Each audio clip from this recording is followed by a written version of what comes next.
অনেকে আমার থেকে জানতে চায় ফর্ম 6-এর জন্য মানে নতুন ভোটার কার্ডের জন্য সঠিক কী ডকুমেন্ট দিতে হবে বা দিলে ফর্ম 6 রিজেক্ট হবে না। তো সেটি এই ভিডিওতে আমি আলোচনা করব, তাই ভিডিওটি আপনারা প্রথম থেকে শেষ পর্যন্ত দেখুন। এই ভিডিওটি অবশ্যই আপনাদের কাজে লাগবে এবং আপনাদের ফর্ম 6 কখনো রিজেক্ট হবে না। তো আপনার কী কী ডকুমেন্ট লাগবে? তো প্রথম ডকুমেন্টটি লাগবে আপনার ডেট অফ বার্থের প্রমাণ। তো ডেট অফ বার্থের প্রমাণ হিসেবে আপনারা দিতে পারেন birth certificate, school admit card, passport, driving licence, pan card. কিন্তু এগুলোর মধ্যে সবচেয়ে ইম্পর্টেন্ট হচ্ছে আপনার birth certificate, school admit card অথবা পাসপোর্ট।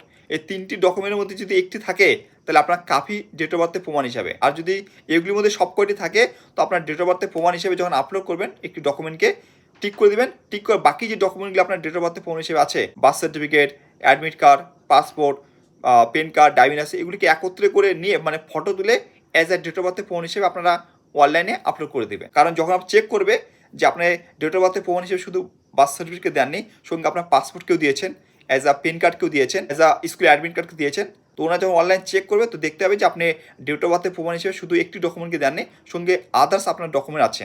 2 নম্বর যেটি হচ্ছে আপনার অ্যাড্রেস প্রুফ। অ্যাড্রেস প্রুফ হিসেবে আপনারা দিতে পারেন আপনাদের ব্যাংকের বই, পোস্ট অফিসের বই অথবা গ্যাস কানেকশন, ইলেকট্রিসিটি বিল, এই সমস্ত ডকুমেন্টকে আপনার অ্যাড্রেস প্রুফ হিসেবে দিতে পারেন, ঠিক আছে, যেটি আপনার আছে।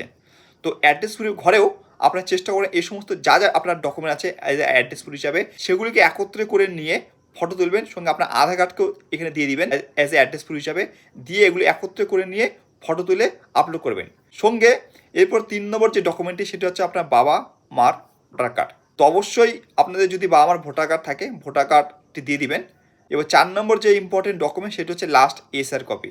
আগে এসআর আগে ভোটার কার্ড অ্যাপ্লাই করলে মানে ফর্ম 6 বললে সেক্ষেত্রে লাস্ট এসআরের ডিটেলস দিতে হতো না, কিন্তু এসআর চলাকালীন বা এসআরের পরে ফর্ম ফিল আপ করতে গেলে অবশ্যই আপনাদের লাস্ট এসআরটি উল্লেখ করতে হবে। যদি আপনাদের বাবা মার লাস্ট এসআর বলতে 2002 প্লাস কারেন্ট 2026 যদি ওনাদের নাম উঠে থাকে বা থেকে থাকে 2002-এ, তো আপনারা সেই কপিটিকেও আপনারা অনলাইনে আপলোড করবেন। কোথায় আপলোড করবেন তো সেটি বলবো। অ্যাড্রেস প্রুফের ঘরে আপনারা কী করবেন, অ্যাড্রেস প্রুফ হিসেবে একটি ডকুমেন্টকে দেবেন টিক করে। ভাবুন আপনারা অ্যাড্রেস প্রুফ হিসেবে আপনার ব্যাংকের বইকে দিলেন, সঙ্গে বাকি যে ডকুমেন্টগুলি আছে আপনার অ্যাড্রেস প্রুফ হিসাবে একত্রে করবেন।